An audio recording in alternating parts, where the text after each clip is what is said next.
네, 증권시와 함께 살펴보도록 하겠습니다. 지금 화면 보이시죠? 이게 다 빠져가지고. 네, 나스닥이 오늘 종가 기준 해가지고 마이너스 5.97%. 이것도 마이너스 6% 찍었어요. 밑꼬리 좀 잡아주면서 살짝 올라온 게 마이너스 5.97이거든요. S&P 500도 5% 찍었죠. 네, 마이너스 4.84%. 야, 근데 이게 미국 증시라고 도저히 이해가 안 되죠. 공감이 안 되지. 다우가 마이너스 3.98, 너셀 지수가 마이너스 6.59씨. 그래서 이것도 저도 처음 보는 것 같아.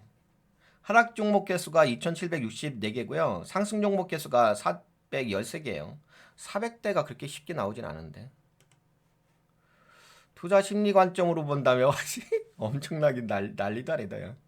이전에가 여하튼간 계속 극한의 공포, 극도의 공포 상황인데요. 이전에가 17이었는데 와 이게 뭡니까? 17에서 8까지 떨어져. 그러니까 우선 뭐 심리는 엉망진창이죠. 그리고 다 빠져가지고 아유 애플이 마이너스 9.25%. 야 애플이 마이너스 9.25%까지 빠지는 건 저는 잘 못 봤는데 기억이 안 나는데. 엔비디아 빠졌고 마이너스 7.81. 다 폭락이. 근데 이제 그나마 선방해 준 게 이거였죠. 방어주 관점에서 볼 수 있는 코카콜라. 역시 워렌 버핏 아니겠습니까? 항상 괜히 워렌 버핏이겠습니까? 그리고 섹터로 보게 되면은 다 하락했는데요. 그나마 컨슈머 스테이플스 필수 소비 쪽이 0.69로 상승해졌습니다. 나머지는 다 하락. 세미컨덕터 반도체가 마이너스 8.62% 하락했고. 그리고 더 충격적인 게 뭔지 아십니까? 이게 트럼프 대통령이 그렇게 외치던 구호 있잖아요. 아메리카 퍼스트라고 해가지고.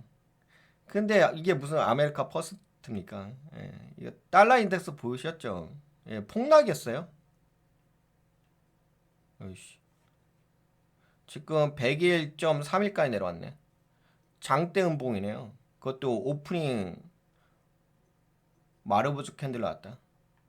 오프닝 마르부즈 블랙 롱바디 캔들 나왔네. 오씨. 그래도 약간 좀 밑꼬리 잡아준 건 있긴 있어서 지지 라인이긴 하거든요. 근데 뭐 지지 라인이고 뭐고. 그러니까 지금 트럼프 대통령이 하시는 그 관세 정책이 미국에는 전혀 도움이 안 되는 거죠. 만약에 뭐 관세를 통해 가지고 미국 경제가 나아진다고 했으면은 달러가 강세겠죠. 달러가 약세라는 것은 미국 경제가 안 좋다는 의미인 거잖아요. 누가 달러를 선호하지 않는다는 얘기거든요. 보통은 이제 안전자산을 달러로 보고 있잖아요. 뭐 대표적인 게 안전자산이 달러 아니면 금인데 그 중에서도 현금성 자산이니까 달러가 가장 더 안전자산이지. 근데 지금은 달러가 안전자산이 아니에요. 만약 안전자산이었으면 이렇게 되진 않았겠지.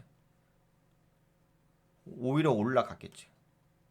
위험자산이 됐어요. 달러 인덱스. 달러 자체가. 상대적으로는 한국의 그 원화 환율은 내려오긴 했습니다. 1450원.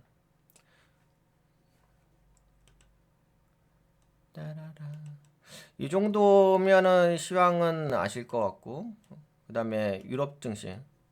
네, 유럽도 영향을 받았습니다. 스톡스 600이 마이너스 2.57, 독일의 닥스 지수가 마이너스 3.01, 3%. 만약 이제 그나마 뭐 미국은 6% 하락한 거잖아요.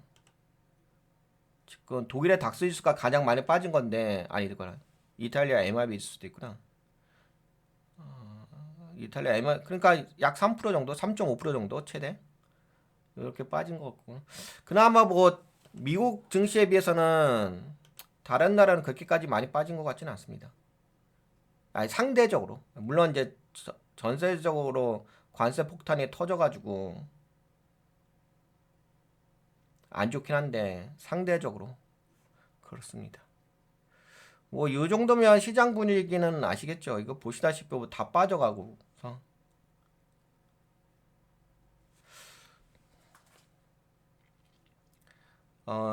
시청자분들이 궁금해하시는 게 그러면 언제쯤 올라올까요? 라는 것들이 좀 궁금해하시긴 하겠죠. 근데 그것이 우선인 것 같지는 않습니다. 언제 올라오냐 그런 게 핵심은 아닌 것 같고, 그거는 아무래도 이제 지금 증시가 많이 빠지다 보니까 심리적으로 좀 불안하시니까 아무래도 그 불안감을 좀 떨치고자 언제쯤 다시금 반등해서 올라올 거예요. 그걸 좀 궁금해 하시긴 할 건데, 저는 그거는 주식시장에서 핵심은 아니에요. 그건 그냥 단지 본인의 개인적인 심리의 영역인 거지. 그건 돈 버는 영역하고는 같지는 않습니다. 제가 보기에는. 그런 관점보다는 다른 관점으로 좀 이야기를 해보도록 하겠습니다. 현실적인 관점. 시간 낭비하는 관점 말고.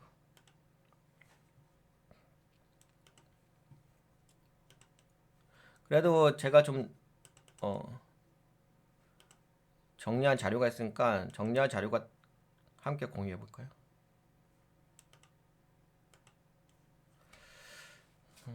2025년 4월 4일자 주식시장 폭락 사태는 도널드 트럼프 대통령이 발표한 대규모 관세 조치로 인한 시장의 급격한 반응을 보여주며 코로나19 팬데믹 이후 최대의 단일 하락폭을 기록했다고 합니다. 도널드 트럼프 대통령은 2025년 4월 3일 현지 시간 전 세계 모든 국가를 대상으로 최소 10%의 기본 관세를 부과하는 대규모 무역 조치를 발표했습니다. 그래서 보시다시피 나스닥이 6% 빠졌고요. 그리고 업종별로 나이키, 그러니까 무역에 민감한 다국적 기업과 수입 의존도가 높은 기업이 타격을 입었습니다. 나이키가 마이너스 14%. 이런 데가 이제 다른 나라에다가 동남아시아 쪽에다가 OEM 물건을 의뢰하는 거거든요. 그건 거기서 이제 공장에서 생산하는 거죠. 근데 다른 나라에게 동남아시아 쪽에 뭐 40%, 20 최소 못해도 20% 관세를 부여했으니까는 오히려 나이크 회사는 주가가 폭락할 수밖에 없죠. 애플도 마찬가지죠. 그 애플 같은 경우도 다양하게 뭐 예를 들어서 뭐 인도 쪽으로, 그러니까 중국에 있는 공장을 인도로 옮겼다고 하잖아요. 근데 그 다 옮기지 못했고요. 다양한 나라에 그 생산 기지가 있습니다. 근데 중국의 애플의 그 생산 공장이 다른 나라에 비해서 더 많아요. 그래서 애플도 하락을 했습니다. 그러니까 중국의 생산 공장들이 많죠. 아무래도 인건비가 다른 나라에서 비해서 저렴하니까. 근데 우리 생각으로는 뭐 언론에서 이야기한 게 인도 쪽으로 다 옮겼다라고 하는데 그렇지는 않습니다. 이제 일부 옮기긴 했죠. 당초 시장에서는 트럼프 대통령이 언급한 10% 관세가 일괄적인 상한선이라고 좀 정도로 인식을 했었습니다. 상한선. 오히려. 근데 그러나 실제 발표된 내용은 이를 하한선으로 설정했으며 중국 등 주요 대상국에는 종합적으로 최대 54%에 달하는 관세율이 적용될 수 있다고 밝혔습니다. 그러니까 이게 중국에 54% 부여되니까는 뭐 관련된 국가들, 아시아 국가들도 다 영향을 받겠죠. 오늘 또 이제 포인트로 좀 잡아서 이야기할 게 채권금리 쪽 이야기를 해야 될 것 같긴 합니다. 그 여러분들 그 채권금리 제가 뭐 여러분들도 아시긴 할 거예요.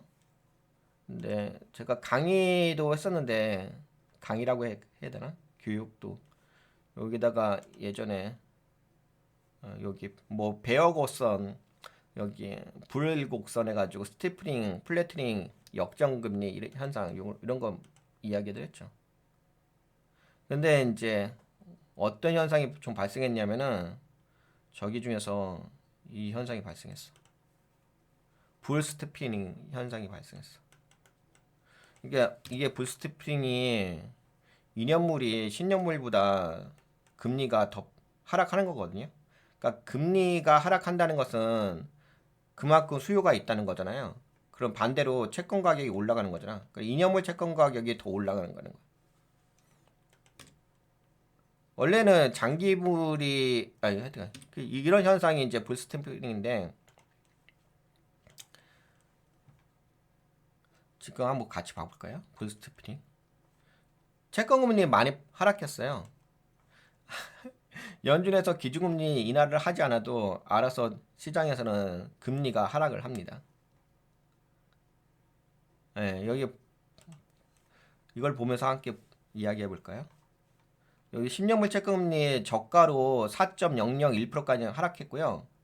2년물 채권금리가 저가로 4. 오씨, 너무 많이 차이가 나는데?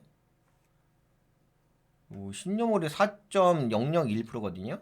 그러니까 3%대까지 내려오진 않았거든요. 근데 2년물이 3.694%예요. 그러니까 2년물이 지금 10년물보다 더 하락한 상황이에요. 2년물이 10년물보다. 네, 이런 것을 네, 불스트핑이라고 하거든요. 그 불스트핑에 대해서 살짝쿵 우리가 좀 알아볼까요? 증권지표.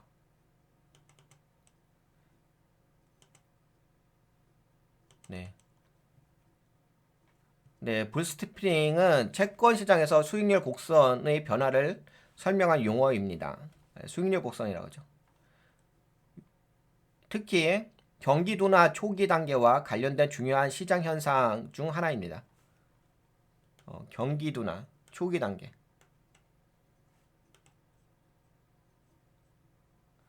네, 경기 둔화의 신호. 그러니까 우리가 이 금리 곡선, 수익률 곡선을 살펴보는 이유가 아무래도 뭐 여러분들도 저기 경제에서 가장 중요하다기보다는 가장 많은 부분을 차지하는 영역이 금리라는 영역이잖아요. 그래서 연준이라는 영역이 매우 중요하지. 네, 그러면 요 금리 곡선을 통해 가지고 경기 흐름을 체크를 할 수 있는 체크리스트 같은 시그널 신호거든요. 네, 그 시그널 신호 중에 용어들이 있는데, 네, 뭐 불금리 곡선, 그래가지고 여기에는 또 불스티프링, 불플래티닝, 불역전 현상이 있는데 지금은 불스티프링 현상이 발생을 했어요. 이 불스티프링 현상이 발생하게 되면 우리는 어떻게 인식할 수가 있냐면요. 시장은 경기 둔화 또는 침체를 예상하는 상황이라고 우리가 볼 수가 있겠습니다. 다시 한번 말씀드릴게요. 불스티프링 상황이잖아요. 시장은 경기 둔화 침체를 예상하는 시그널로 받아들일 수가 있겠다라고 보시면 될 것 같습니다. 그러면은 지금 이렇게 미국 증시가 폭락한 이유는 주식은 그게 있잖아요. 주식이 좀 재밌는 게 미래 가치를 선반영하는 영역 있죠. 미래 가치를 선반영해 가지고 하락하는 거지. 그러니까 이게 어떻게 됐냐면은 뭐 예를 들어서 뭐 경제 지표로 봤을 때는 그렇게까지 미국 경제가 지금 경기 침체라고는 얘기할 수 없습니다. 근데 이게 볼까요? 저기 미국 시황 증권 지표. 근데 그 여러분들도 계속적으로 팔로잉 하고 계시긴 하겠지만 그 미국의 경제 지표가 다 둔화되고 안 좋은 쪽으로 나오고 있어요. 우선은 뭐 어제 발표된 거. 네, 2025년 4월 2일 발표된 미국의 ISM 서비스 지표가 이제 이전 컨센서스가 ISM 서비스 지수가 예상보다 큰 하락, 경기 둔화를 시사한다 이렇게 했죠. 근데 경기 둔화를 시사하는 거지 경기 둔화는 아니거든요. 왜냐면은 이 50을 기준으로 보잖아요. 그래서 50를 초과하고 있으면은 확장 국면이거든요. 50 미만이면 위축인데 그러면 지금 50 이하로 내려왔냐? 그런 건 아니거든요. 물론 이제 뭐 컨센서스가 52.99 이전에 53.59 그다음에 요번에 발표된 게 50.81이니까는 예상치보다 이전치보다 다 하락한 수치가 나왔으니까 뭔가 안 좋아지고 있다는 거긴 하죠. 물론 이제 여기가 되게 안 좋게 나오긴 했습니다. 고용 지수가 46 이전이 53.9였는데 46.2로 매우 안 좋게 나왔어요. 뭐 그럼에도 불구하고 신규 실업 청구 건수 요거는 나쁘게 나오진 않았습니다. 시장 예상을 하회하는 긍정적인 지표가 나오긴 했어요. 그래서 약간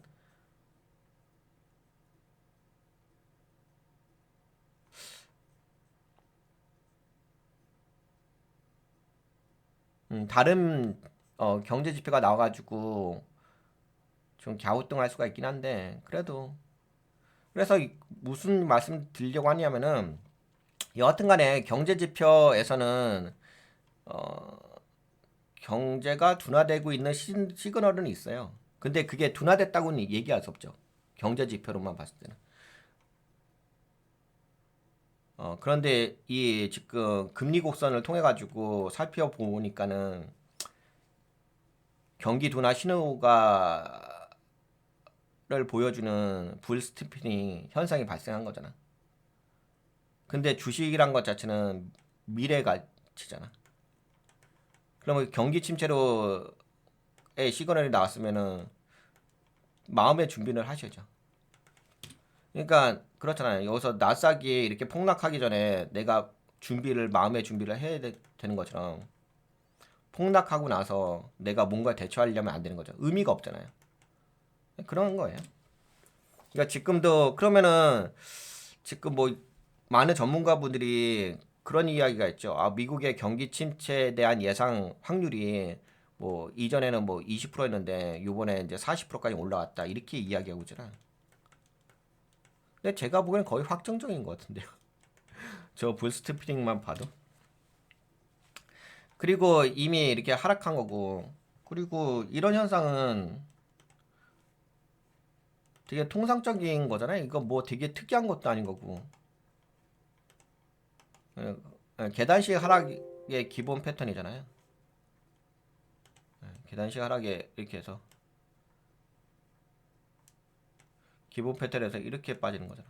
지금도 이렇게 빠졌다가 또 이렇게 가다가 이렇게 빠지고 이렇게 빠지고 이렇게 빠지고 이런 현상이기 때문에 그러면 뭐 지금 같은 이와 같은 경제 상황을 우리가 인식하고서 거기에 맞는 투자 전략을 가져가는 게 맞긴 하겠죠. 아, 물론 뭐 그런 분들도 계시긴 할 거예요. 어떤 분들도 계시냐면 지금 뭐 예를 들어서 많이 빠졌으니까는 뭐 컨트롤 매매법을 해가지고 내가 싼 자리에서 매수해가지고 이거 반등해가지고 수익을 내야지. 왜냐하면은 내가 여기 하락할 때 손절했으니까 대부분 아마 그러실 거요. 일반 개인 투자자는 손절했으니까 이 손절을 내 손해가 났으니까 그 손해를 그나마 이어서 좀 잡아서 복구해야지 이런 목적이 있는 거잖아요. 근데 주식은 내가 손해를 복구하려는 게 목적은 아니에요. 주식은 내가 돈을 버는 거고 내가 내 자산을 불려가는 게 목적인 거지. 내가 나 손해 났으니까 나 복구할래. 이것은 주식의 목적은 아니야. 그거는 그냥 하나의 뭐 여러분들의 어떤 뭐 수단 그 정도 수준인 거지. 이런 이야기는 의미가 없죠. 예. 왜 주식의 목적하고 전혀 다른 이야기인 거죠. 그런 뭐 테크니컬적인 기술적 관점이 영역인 거지. 그게 본인의 자산을 불려갈 수 있는 영역은 아닌 거잖아요. 그런 이야기는 그런 관점으로 뭐 시장을 바라보는 것 자체는 의미가 없죠. 굳이 우리가 뭐 시간이 남아도는 것도 아니고 의미 없는 이야기는 할 필요 없을 것 같고. 그렇다고 한다면은 지금 시장에서는 투자 전략이라는 영역이 좀 중요할 것 같아요. 이런 경제적 현상일 때 우리는 어떻게 투자 전략을 가져가는 게 좋을 것인지. 근데 그 투자 전략의 목적은 항상 잊지 마세요. 돈 버는 게 목적이에요, 주식은. 근데 결과론적인 이야기를 하게 되면은 의미가 없어져요. 아, 지금 하락했어. 뭐 어쩌라고. 그러면 그건 시간만 축내는 거예요. 본인 그렇잖아요. 우리들의 인생이 너무 짧은 인생인데 아깝잖아. 왜 그렇게 쓰잘데없는 곳에 시간을 낭비할 필요 없죠. 그래서 그러면은 뭐 결국에는 계산이 나왔잖아요. 어떤 계산이 나왔냐면 현재 경제 상황은 경기 침체라는 것을 알았잖아요. 경제 지표로 본다면은 경제학자들이라든지 이론가들이 이야기하다면 경기 침체는 아직은 아니에요. 근데 주식을 하는 입장, 투자를 하는 입장은 그렇게 투자를 하는 건 아니죠. 그래서 이 다시 한번 말씀드리지만 상승장일 때는 어차피 이렇게 하락하다가도 올라가잖아요. 그래서 만약에 이렇게 하락해도 그렇게까지 걱정 없죠. 그냥 생각 없어도 그냥 들고 가면 나중에 올라가니까 이게 상승장의 그래도 이때가 이제 바이든 대통령 때잖아. 지금 트럼프 대통령이 들어서면서 하락장이 시작된 거잖아요. 근데 그것도 하락장에서도 하락 1파예요. 아직까지 하락 2파까지 나오지도 않았어요. 그러면 상승장일 때 투자 전략과 하락장일 때 투자 전략이 같진 않겠죠. 상황이 달라졌으니까. 상승장일 때는 이제 대부분 이제 모멘텀 투자자분들, 예, 그러니까 상승을 관점으로 바라보는 분들, 모멘텀 투자자분들이 상승장에 어울리는 매매법이죠. 왜냐면 어차피 올라가는 거니까. 근데 하락장은 어차피 빠질 거잖아. 어차피 빨 거야 하락장은. 결론적으로 본다면. 그럼 이때는 하락장은 가치 투자예요.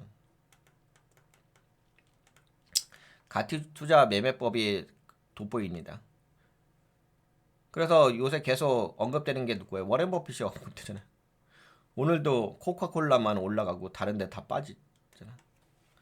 그러면 지금은 가치 투자 매매법으로 해가지고 투자 전략을 가져가셔야 되겠죠. 그래서 약간 이런 게 있어요. 제가 여러분들에게 그 블로그에 올려드린 자료 중에서 약간 신호등 역할을 하는 포트폴리오 투자금 운영 전략이 있는데요.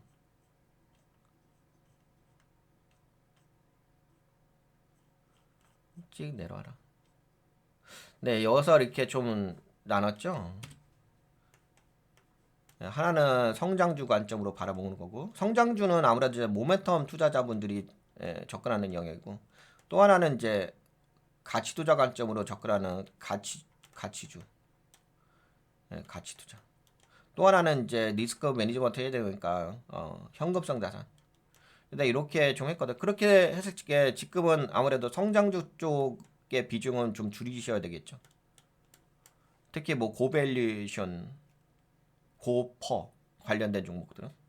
그리고 오히려 가치주의 그 비중은 늘리셔야 되겠죠. 그리고 가뜩이나 또 경제도 경기 침체에 대한 시그널이 나왔으니까는 현금 비중을 늘리셔야 되겠죠. 네, 이게 기본적인 투자 전략 중에 하나겠죠. 기본이 된 상태에서 근데 그 다음에 이제 다른 이야기를 해야 되는 거죠. 항상 아시죠? 그 투자금 운영이 가장 기본적인 거. 돈이 어차피 돈 벌려고 하려고 한다면 내가 떻게 돈을 잘 관리하고 운영할 것인지 그게 기본인 거잖아요. 네, 그래서 뭐 현금 비중 최소 20에서 30%까지는 유지할 필요가 있다. 여기 있네. 산업섹터 비중, 방어적 자산 비중을 확대, 유틸리티. 경기 사이클은 둔화 국면 초기에 성장주 비중은 그리고 상승할 때는 이 주가를 이끄는 주도 세력이 성장주죠. 그래서 엔비디아와 같은 반도체 기업들을 필두로 해가지고 주가가 상승하죠. 그럼 반대로 하락장일 때는 이렇게 엔비디아처럼 고퍼 관련된 종목은 아무래도 크게 좀 빠지긴 하겠죠. 엔비디아가 빠진다기보다는 엔비디아처럼 고표 관련된 종목 그런데 좀 투자하는 것은 좀 위험성이 좀 있긴 하겠죠. 네, 그런 부분을 좀 고려하셔갖고서 투자금 운영이라든지 현실적으로 내가 돈 버는 기본을 마련해 놓고서 그 다음에 시장을 이해하시는 것이 중요할 것 같습니다. 그래서 그러면은 시장은 다 파악이 됐죠. 지금은 이게 안 중요해요. 어디서 반등해요가 중요하지 않다고요. 왜냐면은 그냥 이럴 거예요. 어떨 거냐면은 이렇게 하락했기 때문에 지금 예를 들어서 고퍼 관련된 종목을 갖고 계신 분도 있을 거 아니에요. 고밸류에이션 종목을. 그래서 대부분 이제 성장주, 뭐 반도체 관련된 종목을 갖고 계신 분도 있을 거 아니에요. 그거에 뭐 뻔한 뻔치 아니겠습니까? 상승했다가 이렇게 되는 거잖아요. 그럼 어차피 빠졌다가 그냥 반등 매매 하시는 거잖아. 그러면 이게 성장주는 아니잖아. 만약에 이렇게 빠졌다 반등해서 이렇게 올라간다고 한다면 이때는 성장주가 되긴 하겠죠. 전고가를 돌파해서 올라가는 거니까. 근데 지금은 이런 것이 예상이 되는 거잖아요. 근데 이런 것이 왜 예상되느냐? 그거에 뭐 아까 보셨잖아요. 불스티프링 확인하셨잖아요. 네, 그러면은 이제 뭐 결론은 나온 거잖아요.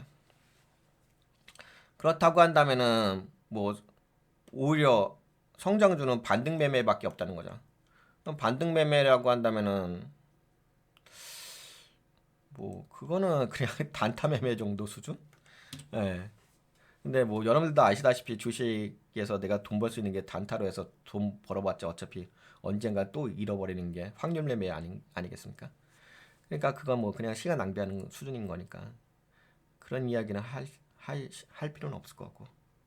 그리고 종목 자체가 다 이렇게 움직이지 않아요.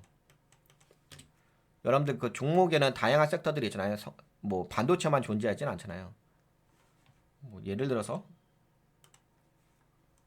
뭐 오늘 같은 경우가 아니라 보시다시피 다양한 산업 섹터가 있거든요. 이것도 그나마 이렇게 좀 크게 큰 분류로 해가지고 한 거지. 더 세밀하게 들어가게 되면 되게 다양한 종목 있잖아. 그리고 종목 개수도 그렇지 않을까요?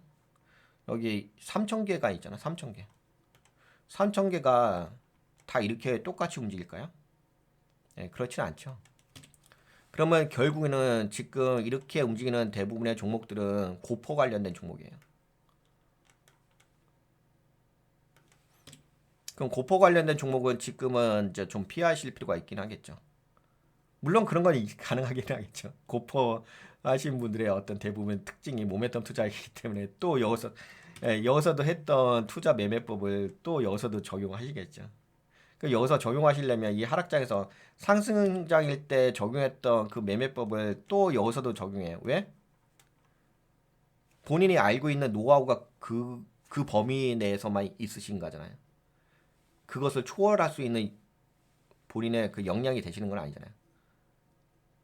그러면 내가 갖고 있는 생각이 전부 다라고 생각하거든요. 내 경험치가 모든 것이라고 생각하고 내가 바라본 세상이 전부 다라고 생각하죠. 그러면 똑같이 이 매매법을 또 여기서도 적용하실 거라고요. 마인드 자체가.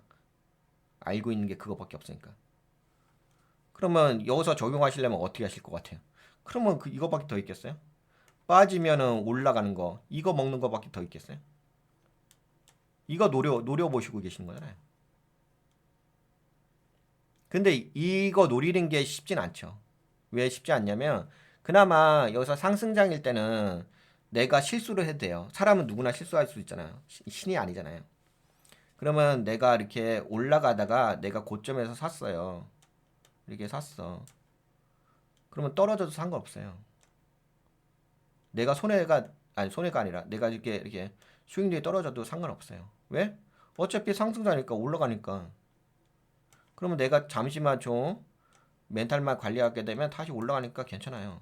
다시 떨어져도 다시 올라가요. 상승할 때는. 근데 하락장일 때는 어떻게 돼요? 그러면 내가 실수를 해도 내가 순간적으로 잘못된 판단을 해도 내가 그 모든 것들을 다 극복할 수 있어요. 멘탈 관리만 잘 하신다면. 근데 지금 하락장은 멘탈 관리의 영역은 아니잖아요. 내가 만약에 예를 들어서 내가 여기서 샀어요. 여기서 올라갔어. 나는 실수를 하면 안 돼, 이제부터는. 모멘터 투자자분들은 실수를 하시면 안 돼요. 상승자 할 때는 실수들 하셔도 다 모든 게 용서되고 극복됐잖아요. 지금은 단 요 순간 매수 타이밍, 매도 타이밍 정확하게 딱 잡으셔야 돼요. 왜? 다시 빠질 수 있으니까. 이제부터는 실수가 용납이 안 됩니다. 여러분들이 이제 완벽한 신이라고 생각한다면, 아, 나는 완벽한 신이야. 나는 한 번도 실수 안 해. 라고 생각하신다면, 그러면 똑같이 여기서도 모멘텀 하시던 방식으로 똑같이 이런 매매법으로 하시면 될 거예요. 근데 현실적으로 불가능하죠.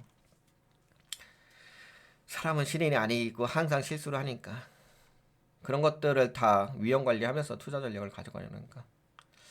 우선은 뭐 지금 제가 현재 현상에 대해서 이렇게 좀 말씀드리는 게 맞는 것 같아요. 관세 현상은 뭐 이미 예상됐고, 근데 오히려 그 예상된 부분이 더 충격적으로 다가온 거잖아요. 그나마 이제 이런 건 있었죠.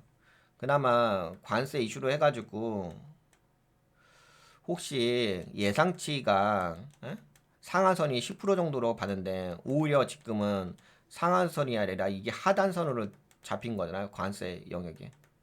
그러니까 시장에서는 시장의 예상치가와 전혀 다른 관세 정책을 발표하다 보니까 폭락을 한 거죠. 근데 이게 좀 위험한 게 뭐가 있냐면은 만약에요. 리더가 있잖아요. 리더가 누구예요? 트럼프 대통령이죠. 근데 트럼프 대통령의 경제 관념이란지 경제에 대해서 좀 아셨다고 한다면은 그렇게 황당무계하게 발표를 하진 않았겠죠. 만약 경제 개념이 있었으면은 이렇게 시장이 만들어지지 않았겠죠. 근데 여러분들 아시잖아요. 사람은 안 바뀌는 거 아시죠? 사람이 바뀌려고 한다면은 그리고 트럼프 대통령 연세도 있으시잖아. 트럼프 대통령 연세도 있으시고 사람은 바뀌지는 않을 거고. 그 뭐 앞으로 시장은 뻔한 거 아니겠습니까? 앞으로 시장은 뻔한 듯 싶습니다. 그렇다고 한다면 그 뻔한 시장에서는 당연히 예, 바뀐 시장인 거잖아. 바이든 대통령일 때는 성장주의 시장이었다가 지금은 이제 가치주의 시장으로 바뀐 거죠. 그러면 당연히 지금 시장에서는 가치 투자를 하셔야 하는 거잖아요. 그래야지만 여러분들이 좀 수익을 챙길 수가 있긴 하겠죠. 돈을 벌 수가 있긴 하겠죠. 근데 아무래도 지금 뭐 이게 아까 말씀드린 것처럼 사람은 바뀌지 않기 때문에 늘상 본인들이 하셨던 것이 모멘텀 투자이시기 때문에 여기서도 똑같이 모멘텀 투자밖에 못 하실 거예요. 그러면 항상 일반 개인 투자자분들의 관심사가 뭐냐면은 어디가 저점이에요가 관심사예요. 왜? 내가 이만큼 손해가 났으니까 내가 여기서 손절 쳤으니까 여기서 복구하고 싶은 그 심리가 있기 때문에 나 빨리 싸게 잡아서 요거 반등했을 때 이 수익으로 해가지고 복구해야지. 이게 지금 목표이실 거예요. 근데 그것은 쉽진 않으시죠. 저점을 잡아서 반등해서 이 수익을 낸다는 것은 결코 쉽진 않습니다. 저 한 번쯤 그렇게 해가지고 투자해가지고 수익을 내봤는데요. 한 번쯤. 그렇게 그런 수익을 평생 수익 그렇게 내시는 건 아닐 거 아니에요. 그 투자하실 때마다 맨날 반등 수익을 그렇게 내신 건 아닐 거 아니에요. 한 번도 실수 없이.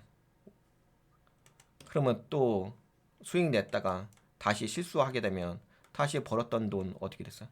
다시 또 잃겠죠 뭐. 그러면 시간만 낭비하는 거 아니겠습니까? 그래서 지금은 매매법이라든지 전략적 접근 방법이 잘 갖춰줘야 됩니다. 근데 아무래도 그런 건 있긴 하겠죠. 일반 개인 투자자분들은 저점이 어디에 언제 올라가요? 이런 게 좀 관심사 있긴 하겠죠.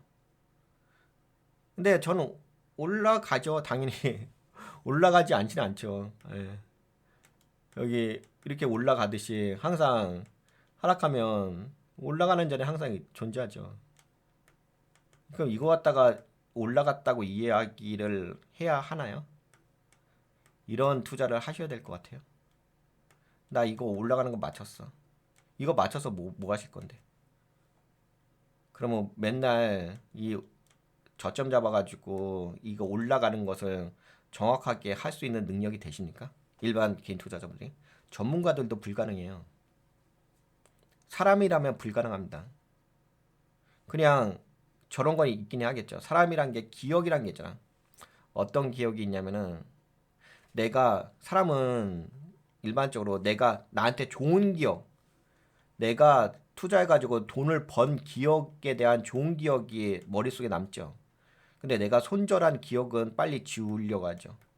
그래서 손절한 기억은 망각이라는 걸로 해가지고 빨리 없애려고 하는 거고 싫어하니까 나한테는 안 좋은 거예요. 내가 우연치 않게 수익을 낸 부분은 어떻게 생각하냐면은 본인의 실력이라고 생각합니다. 내가 열심히 공부해가지고 실력이 있어가지고 내가 이렇게 올라가는 걸 맞췄어. 그 앞으로 내가 한 번 맞췄으니까 또 한 번 맞출 수 있는 능력이 될 거야. 근데 내가 투자해서 손절한 것은 기억하지 않으려고 하죠. 이런 기억도 있으시면서 경험도 있으시면서. 그러면 이런 매매는 이런 관점의 이야기는 의미가 없어요. 어디가 저점이에요? 어디가 반등이에요? 언제 빠져요? 언제 올라가요?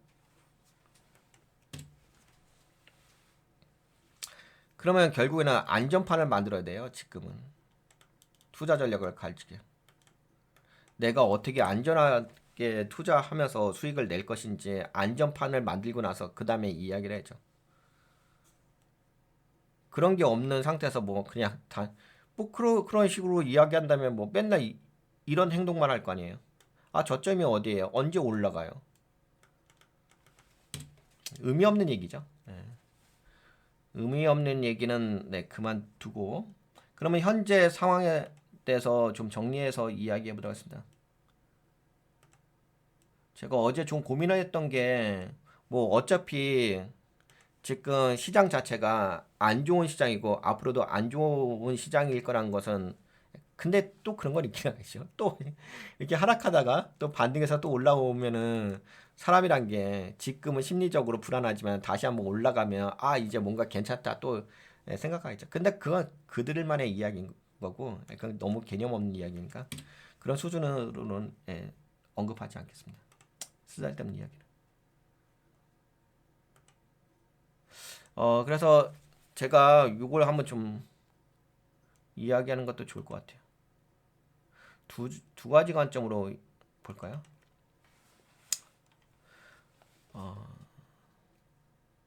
그러니까 지금 시장 같은 상황에서는 투자 전략을 어떻게 가져가는 것이 좋을 것인지, 그러니까 현재 경제 상황에서 시장 불확실성이 극도로 커진 상황에서 단순히 저 PBR, 고배당 같은 정량 지표보다는 여기서 보시게 되면 현재 시장에 대해서 좀 이야기해 볼게요. 스태그플레이션 이게 오해는 하지 마세요.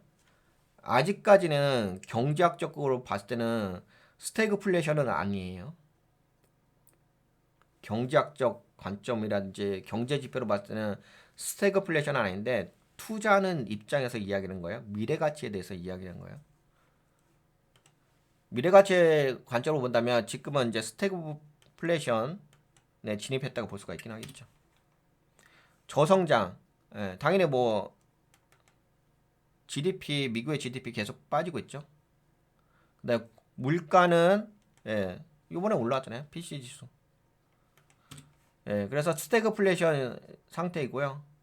글로벌 공급망 붕괴 상황, 관세로 인해서 또 EU하고 중국의 보복 관세 확산 우려가 있죠. 그리고 소비자 신뢰가 떨어지겠고 떨어지고 있고요. 실제적으로.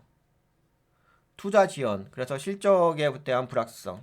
네, 이런 것들이 이제 현재 시장의 그 조건이죠.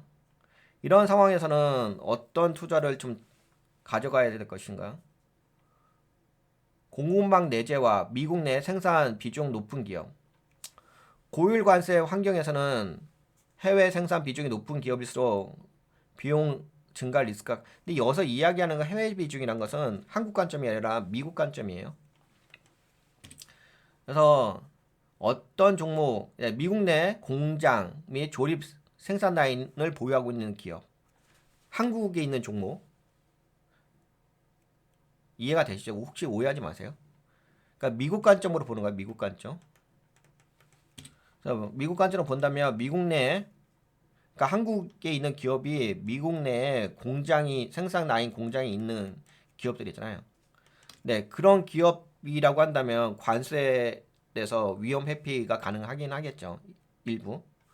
그러면 뭐 그래서 현대차도 미국 뭐 조지아주인가 거기다 뭐 생산 공장 라인을 더 건립하고 설립하려고 하는 게 있잖아요. 그래서 니쇼링 수혜 미국 니쇼링 미국 관점이에요. 니쇼링. 이런 관련된 영업 활동을 하고 있는 기업들을 주목해 보실 필요가 있고요.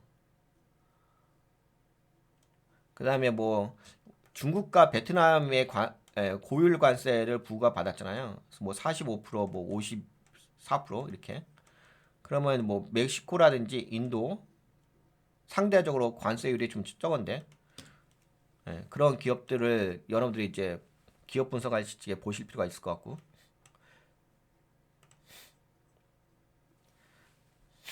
메이드 인 USA 관련 정책 수행. 그러니까 결국에는 뭐 미국의 생산 라인이 있는 기업들이 수혜를 볼 가능성이 있다라고 볼 수 있죠. 네, 자동차 중 미국 현지의 생산 위주의 기업들. 이런 기업들도 있을 거예요. 지금 제가 아직까지는 정밀하게 분석을 못 해봤는데, 제가 그래도 약간 염두에 두고 있는 기업들이 있어요. 거기가 어디냐면은, 인텔이지 않을까 싶어. 지금 인텔, 그쵸? 아유, 아니라 달까, 그치? 예. 인텔. 오늘 반도체 관련된, 여봐, 그쵸? 정확하네. 예. 인텔이 오늘 2.41% 올라왔죠. 제가 인텔을 좀 주목하는 이유가 인텔은 리쇼링 관련된 기업이에요. 그러니까 반도체 분야에서는 지금 솔직히 매각 이슈도 있어요. 인텔 같은 경우는 워낙 그 경쟁에서 반도체 쪽에서 뒤처져 있기 때문에 매각 이슈도 있긴 있거든요. 근데 매각 이슈가 뭐 나쁘진 않습니다. 다른 회사에다가 넘기는 거니까 돈을 받고서. 그래서 긍정적인 호재성도 있어요. 그것도 있는데 이 회사의 좀 특징이 뭐냐면은 이 생산 공장 라인이 좀 대부분 미국에 있어요. 해외 쪽보다. 그래서 그거로 인해서 또 수혜를 받은 부분도 있습니다. 뭐 보조금도 좀 받은 부분도 있고. 그래서 인텔 같은 경우는 미국의 생산 라인에 좀 있어서 물론 제가 좀 더 자세하게 살펴봐야 돼요, 여러분들. 저는 그렇게 알고 있거든요. 좀 더 잘 분석해 보세요. 그래서 미국의 생산 라인이 그리고 아니나 다를까 인텔은 올라갔잖아. 다 빠지고. 그렇죠. 그러면 지금 시장에서 어떤 종목들이 주목받는지는 하겠죠. 이런 것들이 이제 어떻게 보면 가치 투자 여러분들 그 종목 자체가 반도체 종목이기 때문에 성장주예요라고 하시면 안 되는 거 아시죠? 통상적으로 반도체가 성장주긴 한데 반도체이기 때문에 성장주라고 단정하시면 안 되는 거 아세요? 인텔 같은 경우는 제가 보기에는 가치주에 포함된다고 봅니다. 물론 좀 더 자세하게 분석해 봐야 되겠는데 저는 가치주에 포함된다고 봅니다. 그게 그냥 단순하게 업종이 반도체이기 때문에 성장주라고 하시면은 잘못 판단하시는 거죠. 왜? 지금 같은 시장에서는 성장주는 고퍼 관련된 종목이죠. 근데 지금 인텔이 고퍼 관련된 종목인가요? 아니잖아요. 그러니까는 그거는 선입견의 영역인 거죠. 그래서 그런 부분도 좀 잘 체크를 하셔야 될 것 같고요. 그 다음에 이제 첫 번째가 이거였죠. 첫 번째가 미국 내 생산 비중이 높은 기업 이런 종목들을 좀 선정하실 필요가 있을 것 같고요. 두 번째로는 이제 이건 뭐 늘상 똑같긴 한데 그럼에도 불구하고 지금 시장에서는 더욱 부각을 받을 수밖에 없어요. 근데 이게 똑같진 않아요. 아, 뭐 재무야 뭐 재무의 안정성은 늘상 뭐 체크하는 거 아닌가요? 그렇진 않습니다. 이렇게 상승장일 때는 재무의 구조의 안정성에 대해서 그렇게까지 상대적 비중을 많이 두지 않으셔도 됩니다. 모멘텀 관점으로 보시면 되긴 할 거예요. 재료 관점이라든지. 근데 지금은 그런 관점은 아니겠죠. 왜? 경제가 안 좋아지는데. 그래서 이것이 그냥 단순하게 생각하시게 되면 당연한 논리 아닌가라고 생각하는데 그렇지는 않습니다. 네, 그래서 예,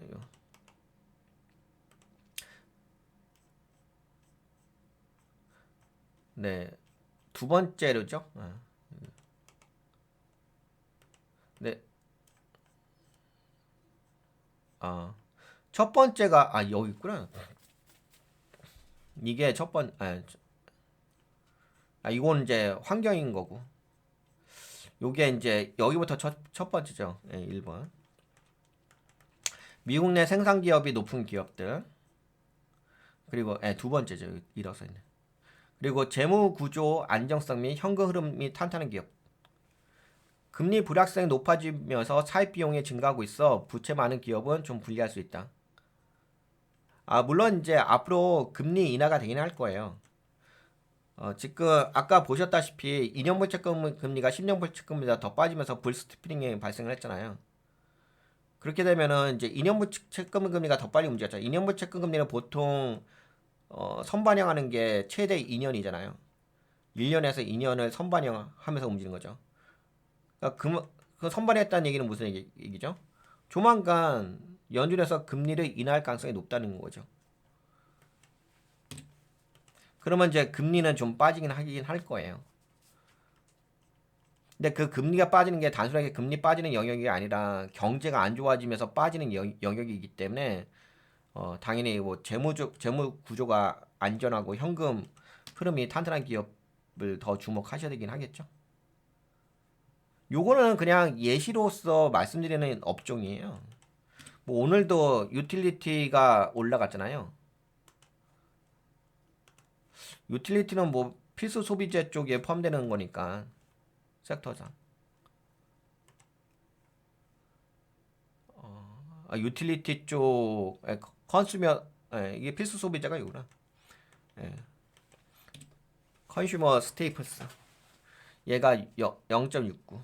여하튼간에 필수 소비재 쪽이라든지 유틸리티 관련된 종목 반드시 내가 활용할 수밖에 없는 산업 분야. 뭐 통신도 마찬가지인 거고. 그리고 뭐 제약 쪽도 한번 눈여겨 볼 필요 있죠. 지금 당장 말고.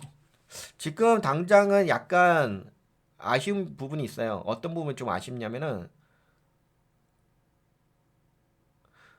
미국에서 관세를 부과하는 데 있어서 우선 각 나라별로 해가지고 기본 관세를 10% 부과했잖아요. 뭐 높은 데는 54%까지 부과하고.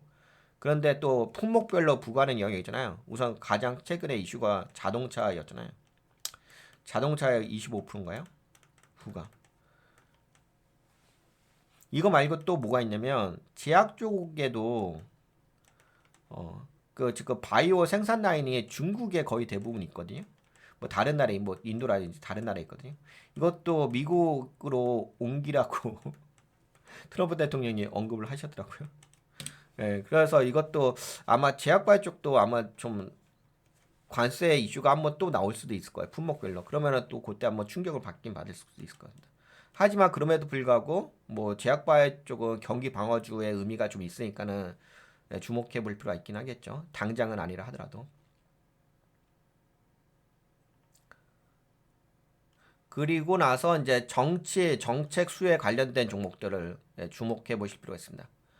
우선 뭐 트럼프 대통령이 경제 독립을 선언하며 국내 산업 보호 및 재건을 주요 슬로건으로 삼았습니다.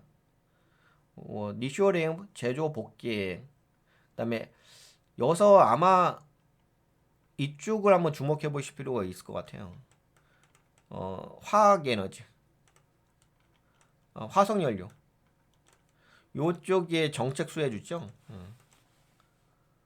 화석 연료 쪽을 한번 주목해 보셔야 되지 않을까 싶습니다. 그리고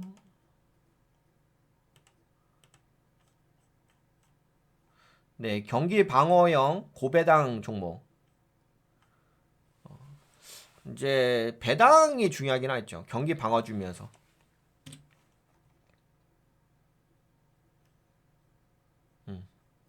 배당 수익률 꼭 4%까지는 아니라 하더라도 좀 배당을 많이 줄 수 있는 기업들. 뭐 아무래도 장은 안 좋아질 거니까는 안 좋아지는 상황에서도 고정적인 수익을 받을 수 있는 게 배당이잖아요. 그래서 배당 수익률이 안정적인 기업. 근데 통상적으로는 물론 이제 꼭 그런 건 아닌데 거의 뭐 80% 정도는 배당을 준다는 것은 그만큼 그 회사가 현금흐름이 괜찮다는 거고 재무 구조가 안정적이다는 이야기거든요. 그래서 배당을 주는 기업을 근데 배당도 이제 주는 이제 어떤 성향이라든지 그 방법론이라는 게 있습니다. 그냥 뭐 배당만 뭐 배당률이 높아요, 적어요, 뭐 연말 배당 어째요, 어째 그런 관점 말고 진짜 그 회사가 그 배당 정책이 잘 정돈된 기업이라는 거 그런 기업에 좀 그런 기업을 필터링 하실 필요가 있긴 하겠죠. 그래서 지금 한 네 가지 관점으로 좀 말씀드린 것 같아요. 첫 번째는 여러분들 선택하는 종목. 만약에 내가 투자하고 있는 종목이 여기에 해당되지 않는다든지, 물론 이제 꼭 여기에 해당될 필요 없는데, 그래도 지금 같은 경제 상황에서는 여기 해당되는 종목이 좋긴 하겠죠? 관련된 종목이. 네, 우선은 뭐 미국 내 생산 비중이. 근데 이것도 또 회사 전략위에서 또 그렇게 모멘텀이라든지 경영 전략을 바꿀 수도 있는 거고. 그동안 준비 못했다가. 미국 내 생산 비중이 높은 기업, 미국에 현지 공장이 있는 기업이라든지 관련된 기업. 첫 번째. 그리고 두 번째가 재무구조 안정성 및 현금흐름이 탄탄한 기업. 경기 침체 불스티프링에서 경기 침체가 발생을 하는 시그널이 나온 거잖아요. 당연히 당연한 건 아니에요, 이런 것도. 왜냐하면 모든 종목이 재무적으로 안정된 건 아니니까. 그리고 이게 재무적으로 안정됐다는 이야기는 다른 관점이 있습니다. 그냥 재무가 좋아야 하고 성장하고는 다르잖아. 주식이라는 영역은 재무가 좋으면서도 그 재무가 개선되어져서 성장하는 기업이 좋은 거잖아요. 예, 그런 거 좀 따져보시면 좋을 것 같고. 물론 가장 중요한 건 재무겠죠. 근데 이제 이런 것도 있잖아요. 예를 들어서 여러분들 그 주식을 하시다 보면은 이런 경우가 있어요. 나스닥이라든지 S&P 500이라든지 이런 지수는 올라갔어. 근데 종목 개수를 보시게 되면 오히려 하락 종목 개수가 더 많아. 그 얘기는 무슨 얘기냐면은 대형주가 주도가 돼가지고 주가가 올라갔다는 얘기거든요. 그러니까는 혹시 투자하시는 종목이 뭐 중소형주라든지 뭐 재무가 좀 불안한 종목? 여러분들도 아시잖아요. 뭐 최근에 좀 안 좋은 일이 있었죠. 니콜라인가요? 니콜라 같은 경우는 뭐 모멘텀은 좋았었는데 수소차 뭐 해가지고 전기차 해가지고 네, 상장 폐지되고 그랬잖아요. 그래서 그런 것도 결코 간과하고 무시할 영역이 아닙니다. 그거 당하시면 되게 충격적이신 거니까. 그리고 특히 경기가 안 좋아질 때는 그런 거 되게 민감하게 신경 쓰셔야 되겠죠. 뭐 상승할 때 몸에 될 때는 그렇게까지 많이 신경 안 쓰셔도 되긴 하겠지만.